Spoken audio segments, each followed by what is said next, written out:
ಇಲ್ಲ, ಅವರು ಮಹಾರಾಷ್ಟ್ರ ಸರ್ಕಾರದವರು SIT ಮಾಡಿದ್ದಾರೆ, ಮಹಾರಾಷ್ಟ್ರ ಪೊಲೀಸ್. ಅದರ ತನಿಖೆಯಲ್ಲಿ ಏನು ವರದಿ ಬರುತ್ತೆ ಅದರ ಮೇಲೆ, ಯಾಕೆಂದರೆ ತುಂಬ ಕನ್ಫ್ಯೂಷನ್ ಇದೆ. ನಮಗೆ ಮಾಹಿತಿಗಳು ನಮಗೂ ಸ್ವಲ್ಪ ಬಂದಿದೆ, ಆದರೆ ಆ ಮಾಹಿತಿಗಳಲ್ಲಿ ಕೂಡ ಭಾಳ ಕನ್ಫ್ಯೂಷನ್ ಇದೆ. ಅದಕ್ಕೆ ನಮ್ಮ DG ಅವರು ಮಹಾರಾಷ್ಟ್ರ DG ಅವರಿಗೆ ಮಾತನಾಡಿದ್ದಾರೆ, ಕೆಲವಷ್ಟು ಮಾಹಿತಿಗಳನ್ನು ಕೂಡ ಅವರು ಕೊಟ್ಟಿದ್ದಾರೆ. ಆದರೆ ತನಿಖೆ SIT ಕಾನ್ಸ್ಟಿಟ್ಯೂಟ್ ಮಾಡಿರೋದ್ರಿಂದ ಅದು ತನಿಖೆ ಹೊರಗಡೆ ಬರೋವರೆಗೂ ನಾವೇನು ಹೇಳೋದಕ್ಕಾಗೋದಿಲ್ಲ. ಅದೆಲ್ಲವನ್ನು ನೋಡ್ತಾರೆ ಅವರು. ನಮಗೆ ಮೇಲ್ನೋಟಕ್ಕೆ ನಮಗೆ ಇಲ್ಲಿವರೆಗೂ ಮಾಹಿತಿ ಬಂದಿರೋ ಪ್ರಕಾರ ನಮ್ಮವರು ಯಾರೂ ಕೂಡ ಭಾಗಿಯಾಗಿಲ್ಲ.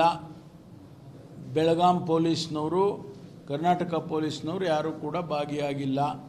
That is the information I have, first hand information. ತನಿಖೆಯಲ್ಲಿ ಏನು ಬರುತ್ತೆ ನೋಡೋಣ.